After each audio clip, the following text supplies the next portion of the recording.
Man, Frank has I gone think we silent. lost Frank. Oh, Me now. there we Y'all can go. hear me? Oh, we Did got you. yeah, Are we still live? yeah. We're live. We're living. Hey, what's up, everybody? Sorry about that glitch. I'm Frank Forza. These are my good friends Noah Green and Jordan Worth, and together we are Everyman BJJ. So every Sunday at 1:30 p.m. Eastern Standard Time, 4:30 p.m. 4:30 p.m. Right? Yeah. Well, today I Yep. set it to quarter till, so it's I'm sorry. It's 1:30 p.m. Pacific Standard Time, 4:30 p.m. Eastern Standard Time. For those of you in Manhattan, like Noah. And today I just have a feeling that we are going to talk about coronavirus. It's the biggest. It's the whole world is distracted. Can't help but be on your mind. And of course, a lot of fight academies canceled. UFC Brazil, no audience, right, except for the UFC staff, pretty much, and the coaches and the fighters. So it's extending. None of us knows what it's going to mean for. I mean, of course, we got NBA's canceling at least part of their season. NCAA basketball tournament's been canceled. NCAA wrestling, on and on and on. We haven't seen something like this. Maybe a lot of us in our lifetime. So I guess I'll bounce it over to you guys. I almost don't want to weigh in. I think everybody knows where I am. I'm just off in this corner. I'm just sort of a misfit and an outcast when it comes to this. I'm big into personal responsibility and accountability. I believe that people, just like you take responsibility for cutting your lawn and taking care of your car and paying your bills and whatever else, I just think that personal health is a responsibility. I think it's sad how few people actually do take care of themselves. I think that has that tremendously weakens the immune system. And now, because we've already had before this virus, we've had a nation of sick people, obese people, chronically sick people, autism, heart disease, cancer, Parkinson's, Alzheimer's through the roof. And now we have throw a virus in the wrench because we just have a bunch of sick people. That's the real epidemic to me. And now we have, just more and more restrictions. And you have people on sort of, I guess you might call it almost like a home lockdown in some countries, and government telling people what to do, and maybe even mandatory vaccines coming down the pike. Who knows? So anyway, it's just, to me, it's very unfortunate. It's sad, and it's right now it's a very weak threshold for me personally. In other words, I'm not saying there's not time for government to do something. I'm just saying the question is, at what point? What's that threshold? I don't think we're anywhere near that threshold. I think it's dangerous, very dangerous for civil liberties. If you look at all the precedents that we're setting, the direction we're going in, I'm not a big fan of it. But I'll turn it over to you, uh, Noah. I guess how's everything been for you in Manhattan, and how are you mentally digesting all this? yeah. So let's say that I'm in bottom side control, and you're holding me down, Jordan. And what I can say is, what can I do from here? Can I wiggle my pinky? Can I shrimp it an inch? So I think just take a step back and say, what can you do from where you are right now? Feel your toes touching the floor or inside of your shoe, and make connection back to reality, which is, what can you do with your time right now? I've been spending my time studying Python, which is a programming language, through Coursera.org, and making good use of my time. Just because I'm kind of taking my career in a different direction for a bit, and so it's what can you do from here. I got my meditation in today. Eat well, slept in, and studying programming. So that's my perspective. I'm in Manhattan, where we have, under the threat basically of a the largest metropolis quarantine coming. So they're gonna basically shut off the bridges and tunnels to the island, Oh and my God, that's terrifying to think you live in New York. And I just thought of that right now. Like I had flashbacks to New York and all of the people and the subways and the stacking on top of people, and I was like, oh man, this shit's different. Oh, this thing is different on the East Coast, man. Like this is a different problem than on the West Yeah, Coast. I'm just now realizing that on this and podcast. that's okay.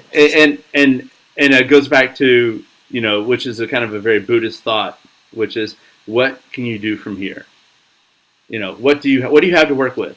What do you have to work with whenever someone's got your back and they've got their hooks sunk in? What can you do from here? And I can tell you that in 3 to 6 months, I will, probably be very proficient at Python, programming up a storm, because of just actions that I'm taking today. And so my opinion is, I'm not saturating myself with, the anxiety and stewing over this.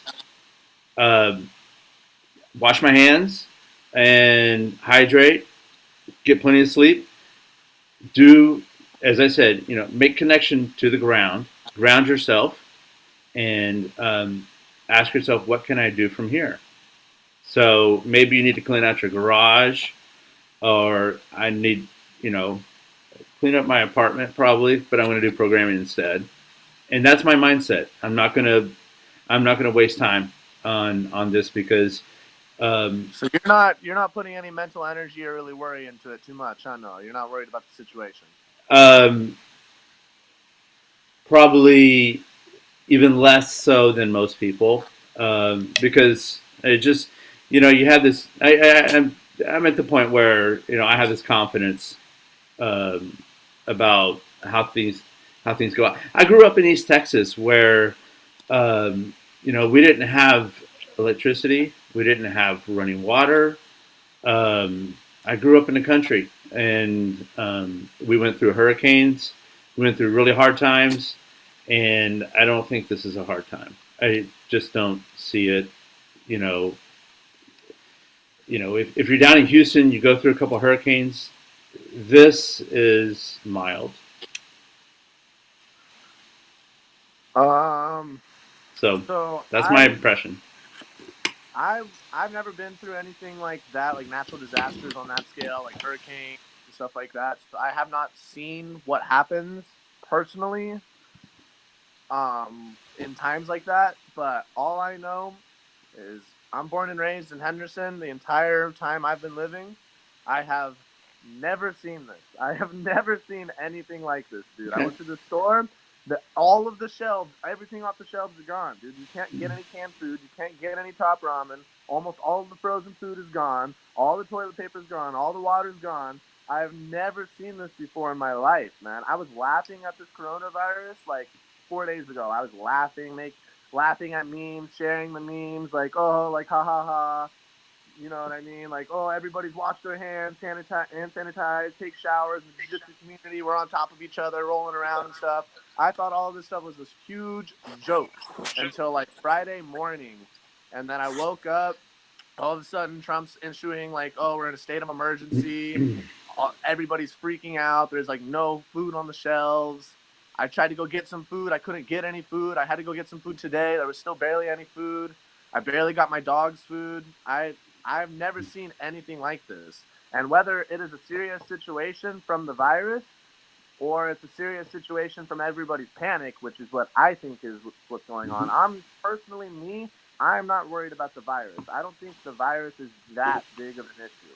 I do think it is going to get worse. I honestly do think lots of people are going to start dying from this virus. I do not think it's going to be contained. I think a lot of people are going to die. I think it is going to be an issue for sure, but I don't think it's going to be like a major, major, major issue. Like from the research that I've done, it says that coronavirus has like a 1.4 fatality rate, and that's not very high.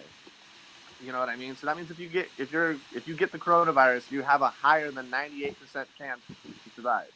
So I don't think the coronavirus itself is really the issue at hand. I think everybody's fear and all this chaos that is causing because of the media hyping the virus up and everybody freaking out in the public is going to be the issue. I am very worried that the government is going to put like a ban, like a quarantine out, and they say you have to stay inside, you cannot leave your houses.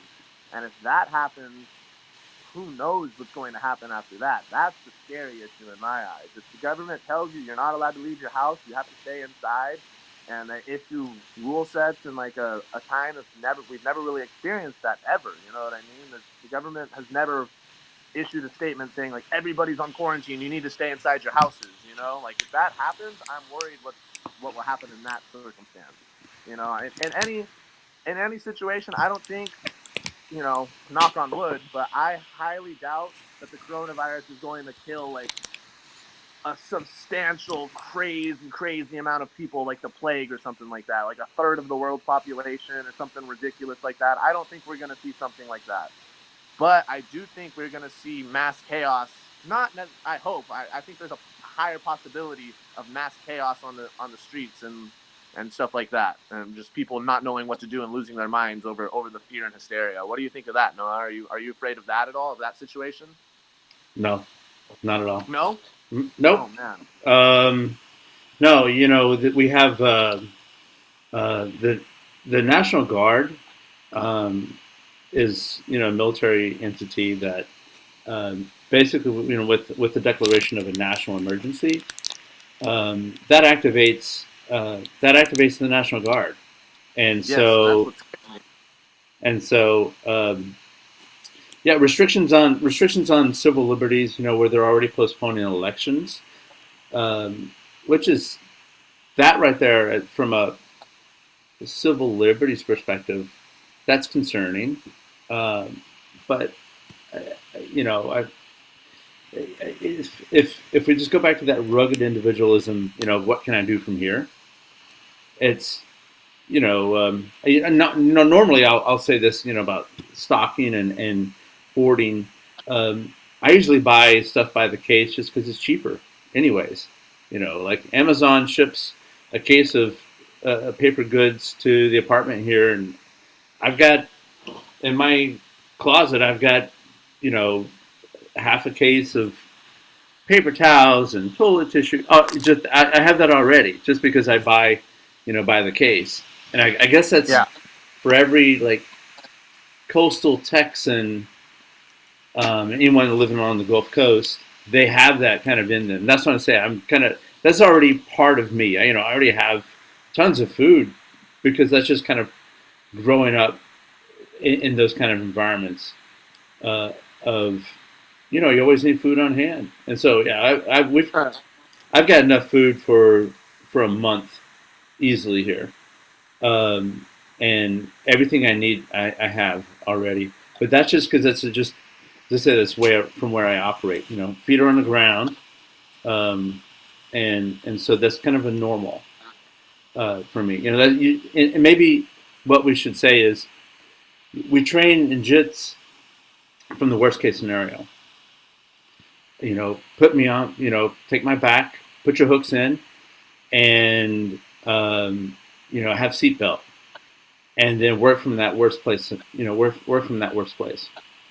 That applies across the board, and maybe you know, what you're expressing is you've not taken your brown belt skills across the board financially, logistically, you know, and think about, you know, at my for, you know, I've got at least a month's of cat food for the cat.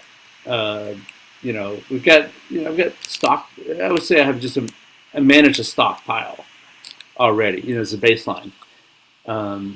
So just review, you know, stand from where you are right now and say, okay, in other parts of my life, I need to work from the worst case scenario back to a good place.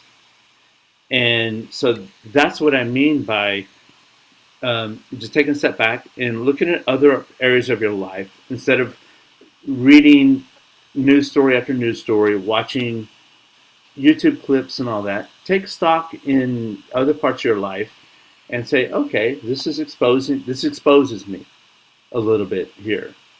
You know, this exposes me. That's what I'm doing. Like for my career, since I'm more senior now, it takes me longer to find a role. And so I'm like, I don't like that weakness. I don't like that exposure that I get, that risk exposure. Because this is about risk management. So, I like where I can go to other parts of my life and shore up that a bit and develop skills and knowledge that serve me whenever things are tough. Have other skill sets. So go into your garage, go into your place, and take a full assessment of your life, and say where are my exposures. This is risk management 101. So I have a question for both of you guys that came into my mind. Mm-hmm. So you said since Trump declared a state of emergency, that allows the National Guard to start coming in and doing certain things. Yeah? Potentially. Potentially, yes. So in my eyes, that is not a good thing. I do not want the National Guard or any sort of military power or involvement at all. In my eyes, that is terrifying to me. That is horrifying to me because I am terrified of the government. Me personally. I do not think the government has our best interests at heart. I am a very big conspiracy theorist. I am really anti-government. I am really, really against the government putting military into power.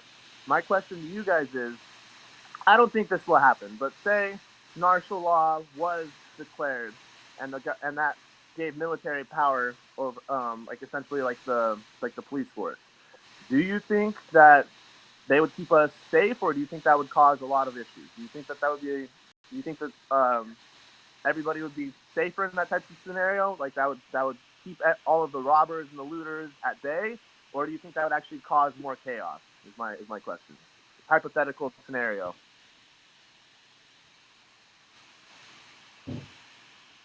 Well, I served in the Marine Corps, and uh,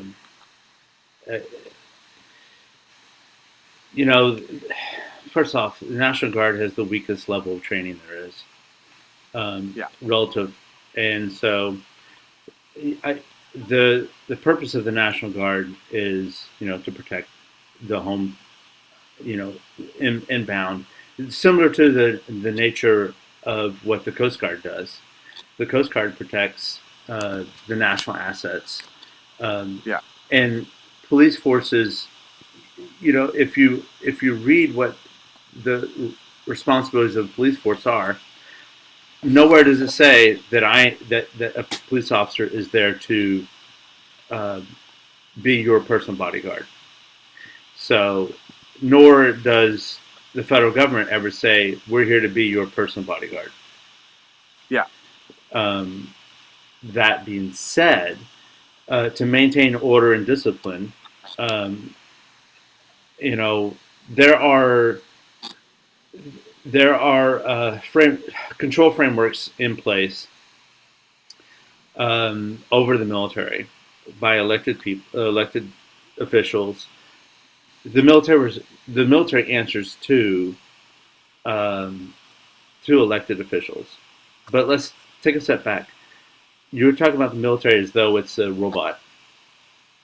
As though it's a robot? Yeah. Those are guys like me. I'm too old to be in uniform, but I think that if you were just to look at those people as though they're just like you, okay, and they're not robots, they're not automatons. They apply, orders, but this thought of going to this place of fear and anxiety of what the military or the government it's a unified entity. These are all fellow Americans who more likely than not are your neighbors and guys that you train at the academy. And so they're fellow American citizens, they're fellow Nevadans, they're fellow, you say Hendersonians. They're people just like you. Huh? I said Hendertuckians. Hendertuckians, just like, yeah, oh yeah. Definitely, definitely guys on your street, are National Guard members. They're your neighbors. So they may be under orders to do things, but they're going to do them with judgment. They're going to do them I as your neighbor. So I I don't also know wasn't where that saying fear is, necessarily. because I served in the military, and I would tell you that I would not do anything to harm a fellow citizen, and I don't think I that's where wasn't they are. necessarily. So I think you misunderstood my question a little bit. My question wasn't that if the military was going to start doing unjust things to the public. That wasn't my question. I wasn't necessarily saying the military or the National Guard is going to start doing like necessarily bad things to the public. I wasn't speculating on that. I was saying if that does happen, like if the military became powerful like a police force or something like that, do you think that would cause people to like start rioting? And because in my opinion, if something like that was to happen, that would cause even more chaos and even more hysteria. And I think that would cause people to like come like, this is just me talking out of my butt. You know what I mean? This is just me Mm-hmm. talk like I highly doubt any of this would happen. But in my head, in a state like that, if like martial law was to be declared and the military was to have rule over the streets, I feel like a lot of people would start like rioting and start like pillaging and like start like doing all sorts of things. If you tried to lock people into their houses, I think that there would be like mass chaos. Not necessarily the government starting that, but do you think that the government would if they made the government like martial law? You know what martial law is, right? If they implemented martial law, do you think that that would cause chaos? Is what I'm saying, or do you think that they would be able to control people and keep them inside their houses and keep people safe? That was pretty much my question. Do you think it would cause mass chaos and people would run out into the streets, or do you think that they would actually be able to keep a quarantine and keep people in their houses and people would comply? Well, I don't. Okay, so will there be restriction of movement? You're not quite entitled to freedom of movement on streets. By the way, I don't know if you realize that. That is not a civil liberty. Not entitled to. That's You're right. not entitled to movement on the streets. That's That's not a civil liberty. It's not. No, I mean it's something that's guaranteed. What? And I'm not a constitutional lawyer by any means, but we're getting off. We're getting off into the weeds. But if military control, then riots. Yeah. So this is a condition. You're saying if there's martial law declared, then there will be riots. That's what I think. That's Okay. what I'm scared of. That is my fear. Look at Hurricane Harvey. Look at Hurricane Harvey and its aftermath in Houston. And, there's, in Texas, an armed citizen keeps other citizens safe. I think that there's more. I think there's more people like. There's not going to be this like rioting. Riot for what? What? You can't go down the street to do what? Because Taco Bell's closed.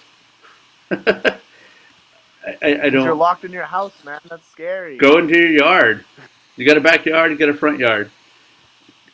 Walk along your street. No one's going to restrict your movement that way. I don't see the need for that. I think that the concern. That's what I'm hoping. I don't think that'll happen either. I really don't think it'll happen. I hope it doesn't. The distancing thing is more so. Businesses are going to retract. They're going to pull back, and so you're going to have fewer opportunities for congregation, and that will slow the spread of a contagious disease, of a contagious virus. Okay. this just popped up in my head too because I want to hear Frank's voice. I haven't Yeah, heard Frank's voice. not saying much. And I got a question for Frank too, and this is also going to bring the podcast back to a BJJ standpoint as well. So Frank, Jiu-Jitsu gyms are closing, man. Drysdale's is closing down for at least a little bit. My buddy Mike told me. Open mat stopped its. 10th Planet stopped its open mat first time in its entire history. I am actually training tonight with a invite only open mat. I'm still doing my open mat. What's your thoughts and opinions on people canceling their membership and putting their memberships on hold for their gyms? Should people keep their membership on and keep paying to their gym to be loyal, even though in this time of hardship, or should people are people putting their memberships on hold justified? Do you think that that's understandable in this time? What do you think? What's your thoughts and opinions on that? Well, I understand the gym owners like Robert Drysdale and Andre Galvo and Lucas Lecce and many others, even there, Hendo Gracie. I understand them temporarily closing their facilities. And I personally think that a lot more of that has to do with legal liability.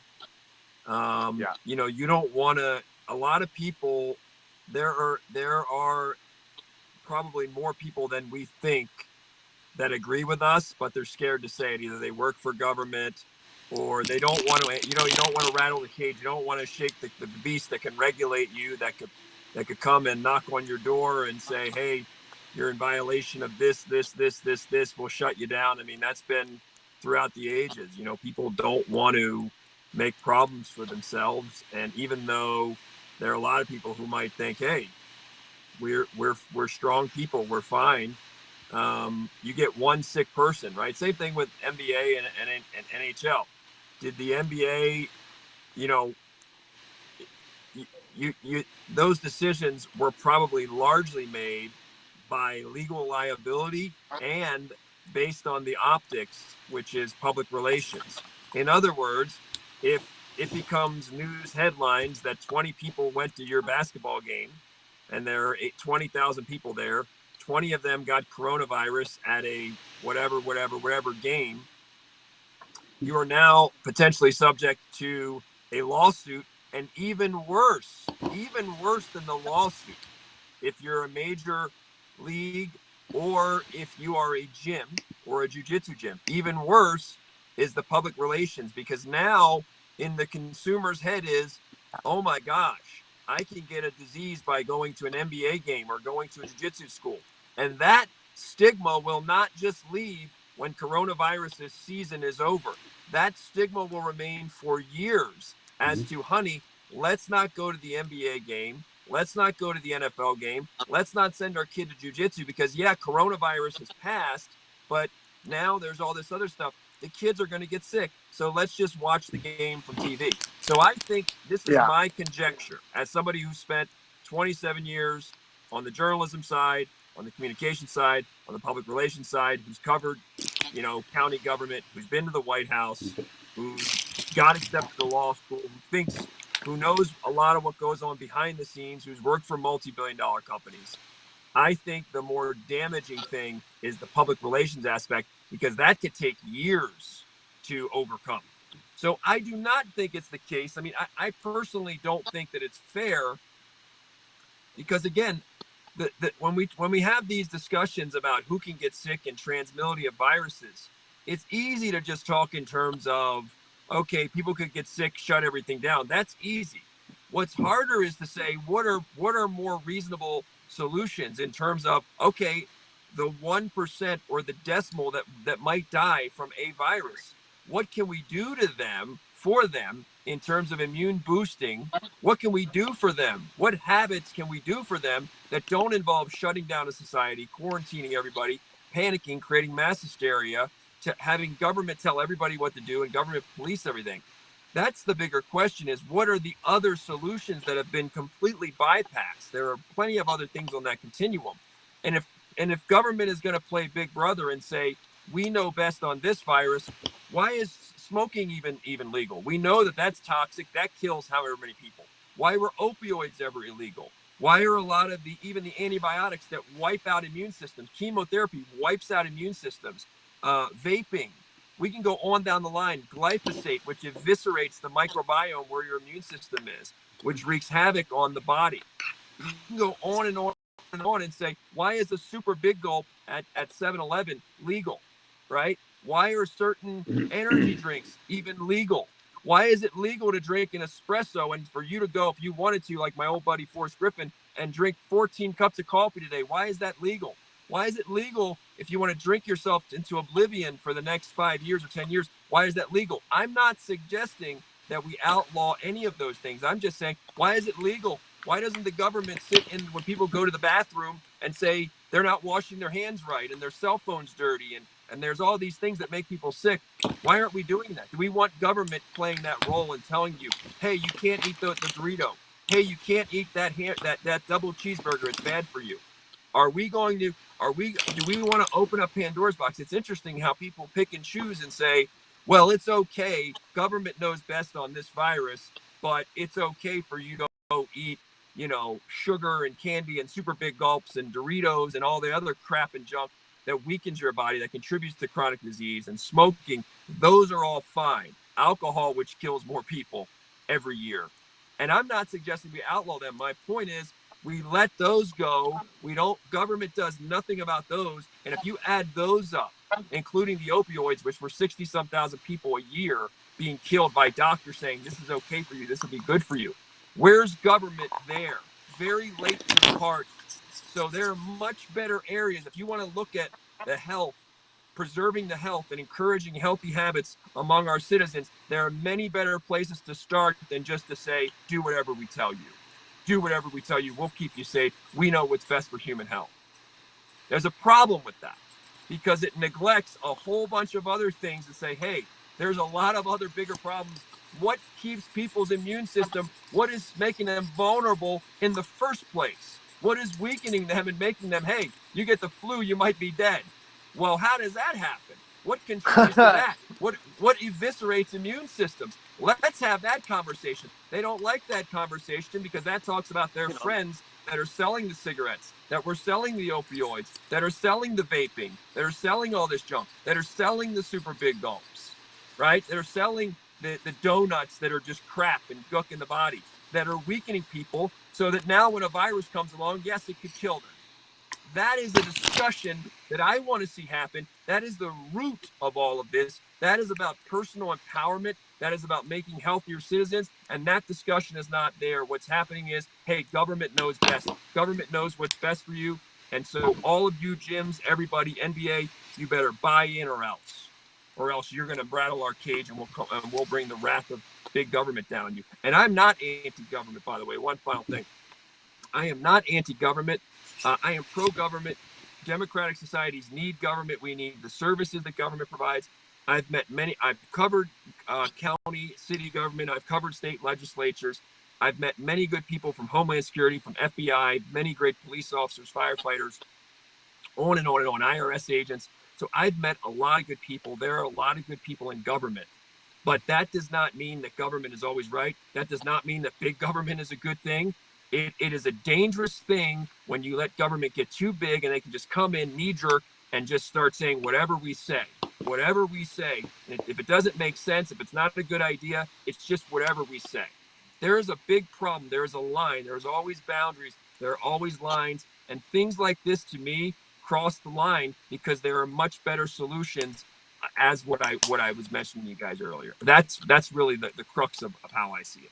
Are you registered to vote where you live? I am registered to vote. I do not vote. I have worked on gubernatorial campaigns. Okay. Jordan, are you registered to vote? No. I don't see that as a solution to this in any way. No, that's not a solution. We live in a candidates. I got both of them in my back pocket. Pick one. We live in a representational government, and if so I'm rich and powerful, I've got both of them in my back pocket. And I am represented by the Electoral College, who does my voting for me. Sure. So that's the framework you live in, and as I said, the executive branch of the government on down to the local government are they're made of people just like you and I, and so there's also a sense of you're dealing with a machine here, and I'm not one to be a favor of of massive government, and definitely as a born Texan, that's a big indicator right there of my mindset of things, and so this all this discussion, if we could just drill it back to what can you do from here? One final thing to that, Noah. If that's your threshold, right? If that's your threshold for, hey, government knows best, let government do whatever it wants to do. They said that there's lives on the line. There's a pandemic. If that's your threshold, it is Pandora's box. It is a can of worms, because you could use that for everything. You could use that to justify everything. You could just create, every time there's anything, hey, we know how dangerous this is. You better do this, whatever. It's just, that's super dangerous. That logic, you could use that logic for that's just for so many things, to justify government taking more and more and more and more territory and taking more and more and more civil liberties. You're just, it's a slippery slope. So what are you proposing to do in face of a pandemic, which is causing a lot of anxiety? And so, are you suggesting? What are you suggesting for action today? I think you should go research the statistics on how many people have chronic diabetes, how many kids have autism, how many people have Alzheimer's, how many people have Parkinson's, how many people die of heart disease, how many people are infertile, how many people are addicted to opioids, and add up that pandemic. How many people are alcoholics, and how many people are drug addicted in our country, and add up that pandemic. That makes this look like somebody crapping in your front lawn, and you got a dumpster fire next to the house. No, the library's closed. Next to the house, and you got somebody who crapped in your front lawn, and you're worried about them crapping in your front lawn. The library's closed due to the pandemic. So go add up. So after I've done that, after I have my spreadsheets, then what are you proposing that I do today?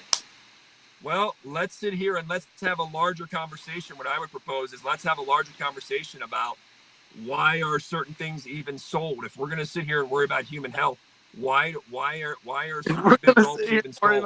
Why are cigarettes even sold? Why can someone smoke in my face and give me a headache, and I'm walking by here like I was when I started this podcast? How come that's okay? Are you going to take the cigarette from them? Why is glyphosate okay in the food, which eviscerates your stomach and your gut and your immune system? Why is that okay? So how do you affect change today?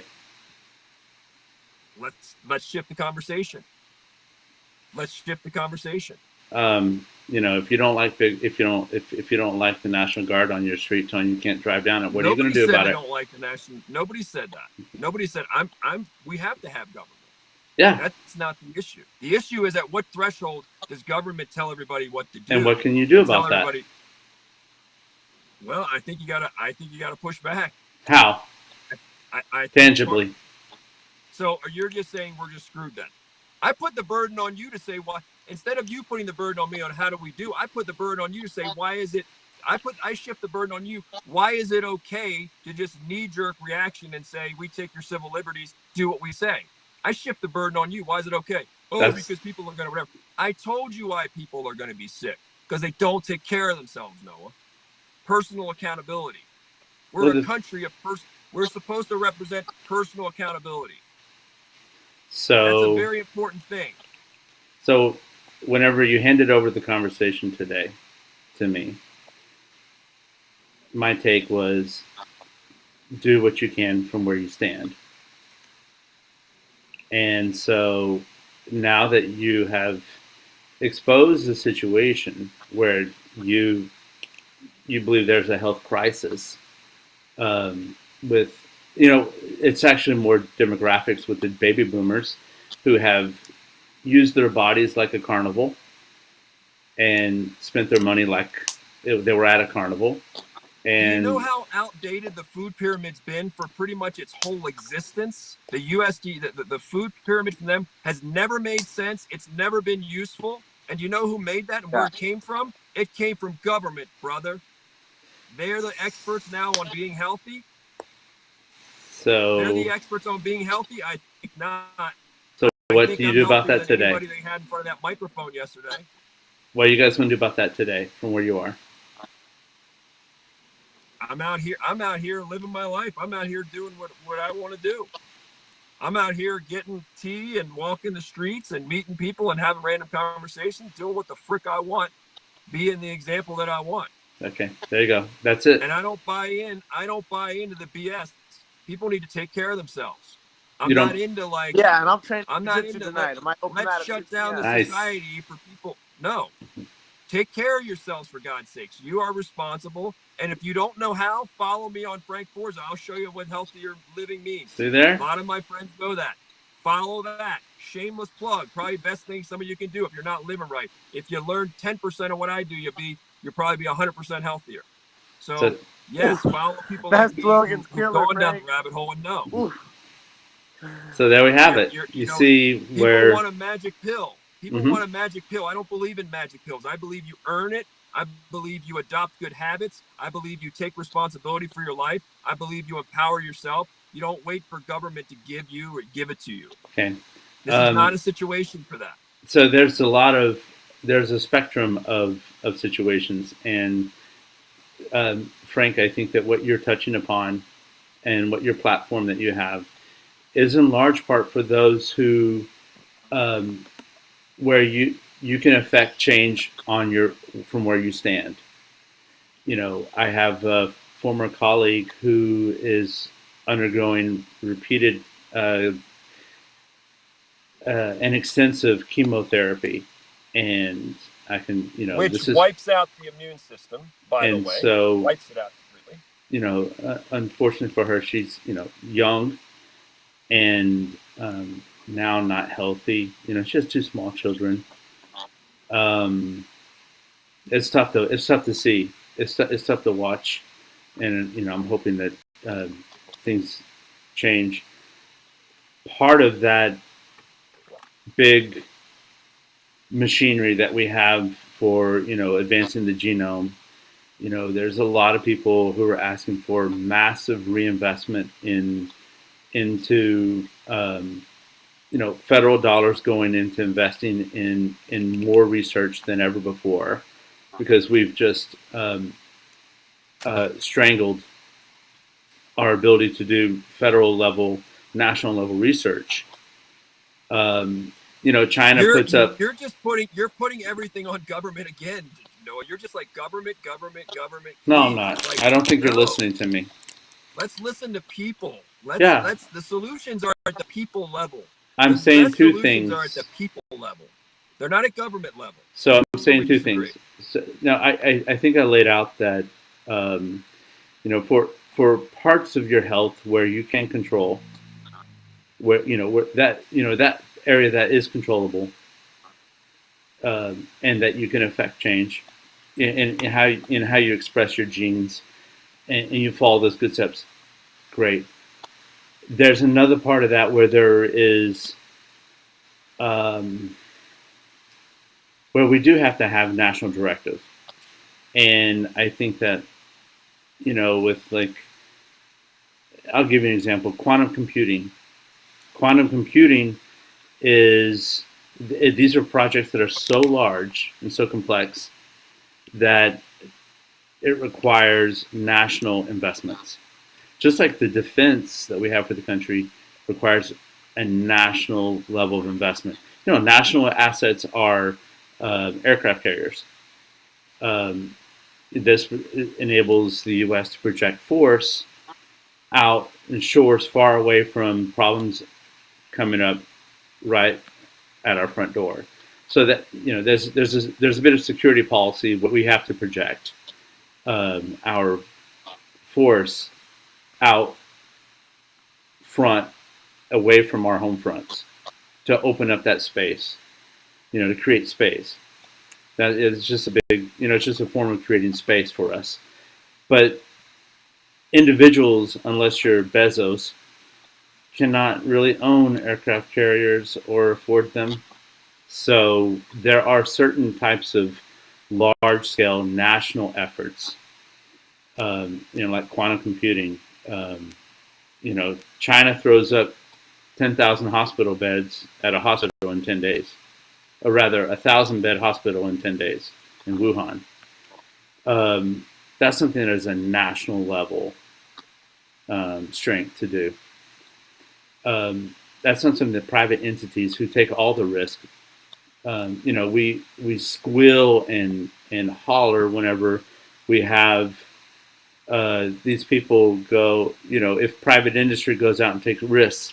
I don't know if you saw that couple bought, I don't know how many thousands of units of hand sanitizer, and then they tried to profit it from it off of on Amazon before they got shut down. Who's got access to that kind of level of production in terms of national emergency? Who's got access to an aircraft carrier? These are things that you're saying. I think that you're making a circular argument because the national emergency was declared by government. It didn't have to be declared. It's a so we can't control. It's a national emergency because they made it a national emergency, not because it's necessarily a national emergency. It's a national emergency because they made it a national emergency. So let's say it wasn't this virus, but it was something more. The national emergency should have been sounded 50 years ago and say, why are we selling people crap to eat and cigarettes and junk? Why are we doing that? That national emergency, that fire has been burning for a long time. Okay. And that's why so many people are sick and dying prematurely. Sort of. That's the national emergency. And that's been an ongoing thing. The American diet, the typical American diet is the national emergency, Noah. That's the national emergency. Yeah, so I think maybe restricting access to people getting on the streets to go drive down to Taco Bell is not the worst thing, is it? Well, there you go, buddy. You want to know why people are sick? It's those decisions and those habits and what they do to your gut and your immune system and your hormones and your cells and your arteries and your vessels. There you go, brother. You want to roto-rooter it? Let's go a little deeper beneath the surface. Let's not stay superficial. You're at that superficial national emergency, self-fulfilling prophecy, circular argument. Let's go to the real national emergencies that have been there for a long time, brother. And they are the real things that need to be addressed. Let's go to the roots. Like Hicks and Gracie calls it, the real Jiu Jitsu, the invisible Jiu Jitsu. Let's go to that, brother. I'd like to see, this is just the invisible Jiu Jitsu. This is just a virus not the hocus pocus on the surface. This is just a virus that is, like a flu virus in a healthy individual. Let's say that we were to have something a little bit darker, a more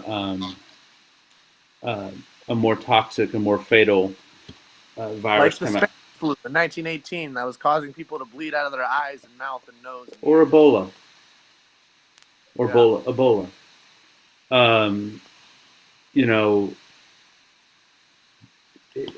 It doesn't matter if you've got the theoretical perfect health. There are certain viruses out there that are of a nature which, viruses are mutating and changing, and our bodies, no matter what state of health you're in, they're fatal. And so, you have level 4 research centers that are funded by the federal government studying these things, and like smallpox. It doesn't matter how well your wellness philosophy is, or where you stand and how pragmatic you are. There are things that can affect the human body no matter its state of health, and that are fatal. So I confusing. Apparently, pretty much most of us are going to get corona. Okay, so apparently, according to the projections, most of us will have it at some point. Okay, So let's assume, because we're all walking with all kinds of dormant viruses and pathogens and H. pylori and, in us anyway, tapeworms, whatever, parasites, healthy people. So we're all going to have it at some point. One of the arguments is let's not all get it all at once because it's going to overwhelm the hospital system, right? It's going to overwhelm, and the longer you wait for it, it won't overwhelm hospitals all at once. Maybe they'll find a vaccine, all these sorts of arguments. Still, by the way, you're gonna go one day. You've got your beautiful wife, you've got your kid.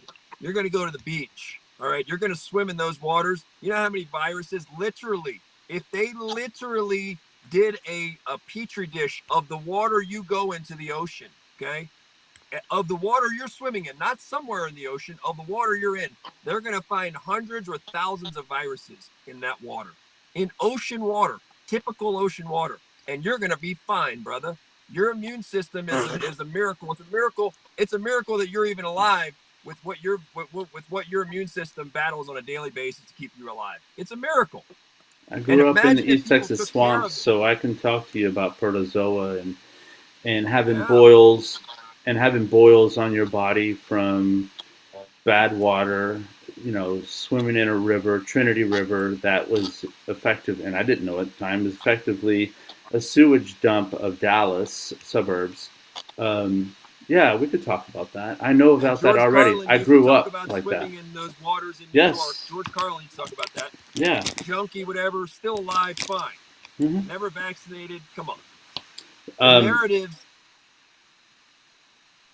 Listen, by the way, Noah, nobody is saying that there is not a time and a place for government to step up. No one is saying that. I agree with you. There is a time and a place for government absolutely to step up and protect people and take proactive measures.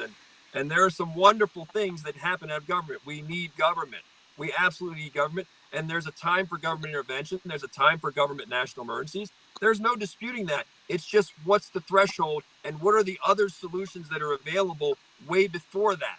What are the other solutions that don't involve scaring people, mass hysteria, taking civil liberties? That's my point. My point is not that government is always, I'm not saying that government's always, listen, there's tons of good government, good people out there in government. It's just the threshold. This is, to me, is a low threshold for that. That's my point. We've talked before in other podcasts about the spectrum of force, where a police officer, if they're not acclimated to physical violence, a police officer will go to a fatal method to his handgun. In some ways, we're getting an exercise here. You're seeing a national level exercise of, it's basically they're going through, put on the mat, and they're spazzing out. You're seeing a national level. They don't know anything about being healthy, because they don't know anything about actually being healthy. Look at the people they put in front of the microphones at the press conferences.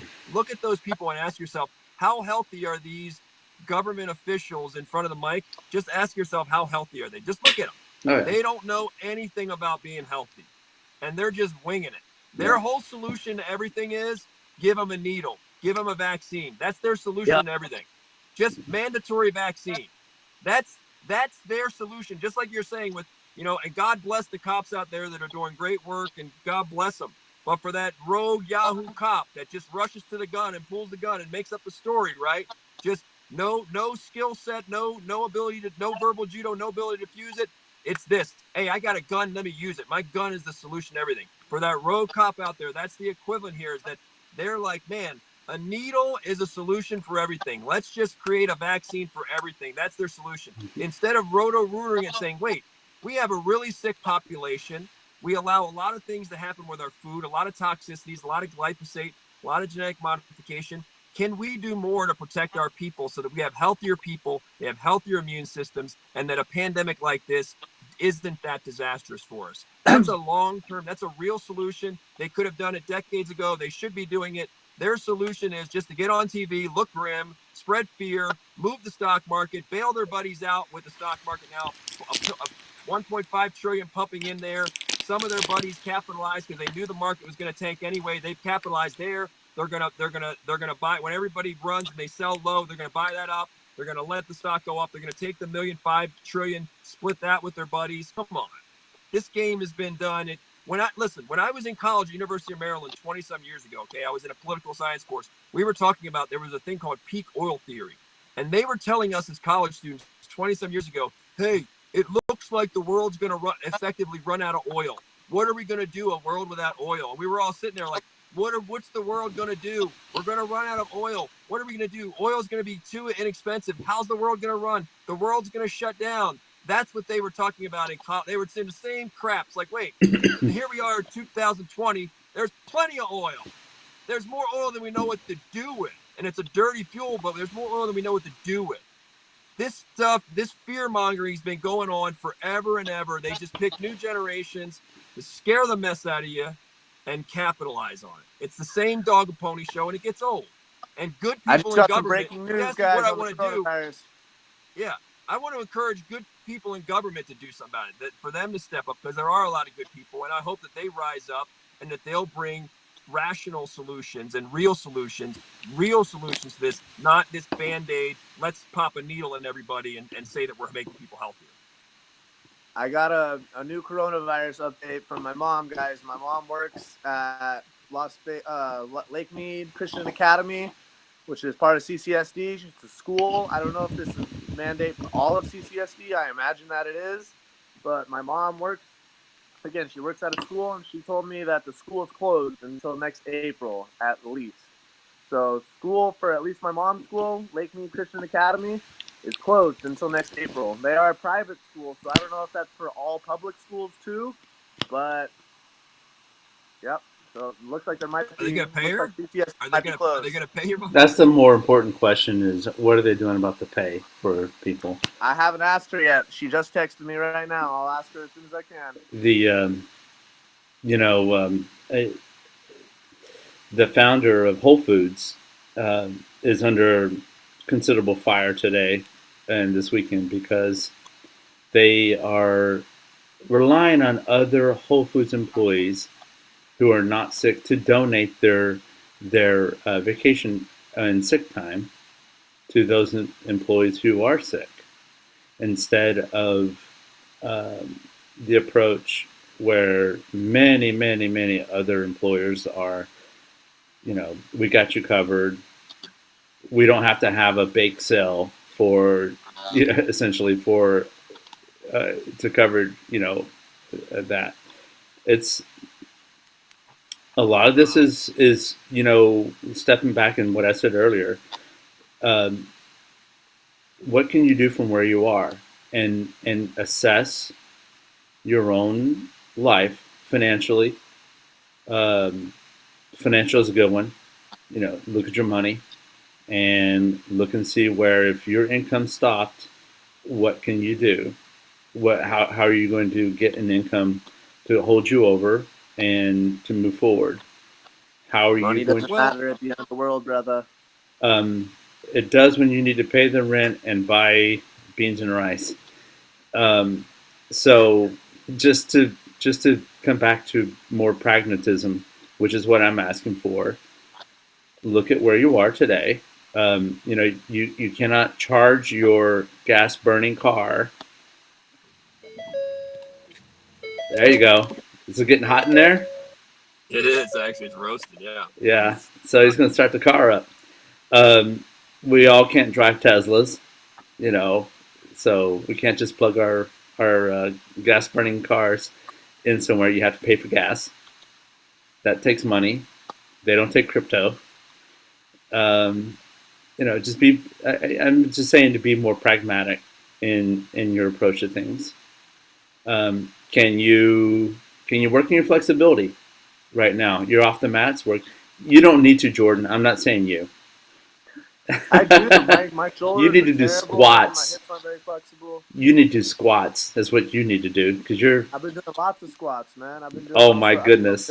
squats. I've been doing squat. I've been getting on my slack line. I can do pistol squats on my slack line. I'm all Oh, about it, Noah. that's awesome. Brother. That's Mobility, awesome. control, flexibility. That's You know what I'm awesome. saying? Yeah. Everything, dude.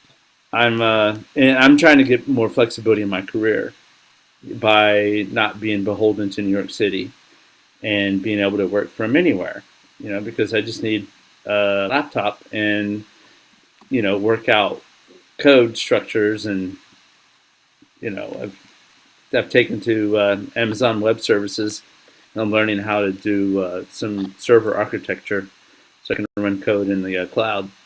But You need to anyways, start doing pistol squats, Noah. my You need goodness. to build pistol squats. Build the 3 big iddies for jiu-jitsu. The 3 big iddies for jiu-jitsu is mobility, stability, and flexibility, my friend. The Oh 3 my big goodness. iddies. That's You need some my flexibility, sciatica. mobility, and stability for jiu-jitsu, brother. Pistol squats builds all 3. My sciatica, because I've been, I'm coming off the busy season now, and the sciatica has been screaming at me at night. It's been waking me up. But I accommodated it with some stretches. But just the work I've been doing, sitting on my butt. I have the reminder to get up every hour, 10 to 12 times a day. That's just the nature of the work I was doing, because I didn't have flexibility in my skill set to work away from that kind of, and that's what I'm doing. You got to do those deep squats like Mikey Musumeci, man. You just got to, no weight, just squat down as deep as you could squat down. Work with your mobility and stand back up, man. Deep squats is everything, dude. Mm-hmm. I've been doing a bunch of deep squats lately, and I feel so much better. It'll like open up a lot of the stuff in your hips and your legs. I'm scared to see what your kicking power is going to be like. Now, Noah, you said something interesting earlier, though, and it's a fitting analogy for what I think is going on with the mass hysteria to this coronavirus. You said you got that white belt, that day one of their class. Yes. Someone passes their guard, and someone gets inside control and locks them up in a really tight, basically, gets the head in the arm, puts their shoulder in the face, and they're cranking that. And, again, you know how people tap the pressure, right? You have a white belt day one who was ready to tap the pressure, right? It's like, oh, dude, I can't breathe. Yep. And they speed up and they're hyperventilating and they're like, oh my God, this should even be illegal, right? Like this person should go to jail for squeezing me that hard and creating this hyperventilation and creating this stress. This should be illegal. That is what I see going on right now, is where the alleged cure for what's going on is like 1,000 times worse than the disease it's trying to treat. Yep. And so that's why I made that analogy. That's exactly why I made that analogy. It's a great analogy, which is it's not to say to the white belt, hey, white belt, it really does suck. The position you're in really does suck. There is a virus out there. It is stronger than a normal flu. It is something to pay attention to. It is a concern, but it ain't the end of the world. And there's a lot you can do to calm your breathing. There's positions you can move yourself in to try and escape. And even if you don't escape, you're going to get the advantage of learning. And so it's a great analogy to say that is what I see in general, is that there is this gross overreaction. There's this gross panic. There's this hyperventilation from people that have never, people are buying milk. People are loading up on milk. And that's going to go bad in a couple weeks. Yeah. I mean, and toilet paper. I mean, come on. Like, this is just it. I mean, I'll say this, and I know that people may say I'm making light of it. You have to make light of it, right? You have to laugh sometimes. You have to stay sane. You have to laugh. There is a lot of funny toilet paper humor out there. I mean, I never thought toilet paper humor would take off like it has. And every day there's 25 really funny things. That's, I had no idea. If you had asked me, like, how you go on, what's it called? The Price is Right, or what? Not The Price is Right. The Family Feud. Family Feud. And if you were to say top 6 things people will do in a crisis, right? The end of the world's coming, and they'll run out and get. I would never have guessed toilet paper would be in the top 10, right? Yeah. Top 15. That's right. Right. But so there is some humor. Listen, I want to say one final thing though. I don't take this light. I was talking the other day to two friends. One's 94, one is 100 years old, sweetheart women. I love older people. I have reverence for them. They do have weaker immune systems in general, even the ones that take care of themselves, right? You know, things do slow down, blood flow slows down. So there are absolutely precautions people should take. They should take it seriously. I'm not suggesting, I'm not trying to minimize and say, oh, you know, goodness, whatever. There are things people should do. I'm just saying it's kind of like we're talking about with police. There's a bunch of other things on the continuum we could use, in my opinion. And I'm just talking about, can we have the discussion to say, instead of rushing to the gun and let's point the gun at everybody in every situation, let's go on a continuum and say, hey, this is a verbal situation, buddy, or there's other things. Yeah, we should look out for our older, you know, our other people we love, dude. Fantastic. Best people in the world to talk to are people 60, 70, 80 years old, 90 years old. Fantastic. So there's a lot we should do. People should be washing their hands and you know, if you're around a kid or you're around an old person, I'm all for that. But I'm not saying we should have like Jordan saying we're exaggerating, like martial law because of that. Come on. Like, I'm just saying, like, we're not there. And to me, on the continuum, there's just a bunch of other things. So, but by the way, I'll leave this to you guys because we're coming down home stretch here. But, you know, what's interesting is you guys know how hard it is when you don't get to train jiu-jitsu, right? If you've ever been hurt, you take a week off. A week can feel like, you know, 3 months or so. I mean, now the big question is, when is anybody going to be back to training? And people are going to go crazy. That's what I was going to ask you. Yeah. What do you think, Frank? How long do you think it'll take? I think in 4 weeks, 3 to 4 weeks, people will be back on the mats. Mats will be packed again. Noah, what do you think? When do you think? I know Henzo is going to be opening before other people. I don't think he'll do a prolonged. I didn't check the academy's social media account since Friday. I wonder if Henzo's open. It's closed until Monday, and by the way, my the black belt who awarded me my blue belt, his name is Rafael Sapo Natal, is visiting from Minas Gerais back in New York City right now, and I've been messaging him, you know, how long are you going to stay? How long are you going to stay? And, you know, he gave me a voice memo, you know, he's like, calm down, Rafa. Hapa. I'm here until the end of the month. And I'm like, I hope that's long enough. Well, what are they doing in Brazil? Is Brazil like, are they going bonkers in Brazil, or are they just living their life and having, you know, carnival and whatever? What are they doing? I heard a lot of those South American countries are not doing nothing. Here. El Salvador's not doing anything. I'm going to show you. I heard Mexico's not doing nothing.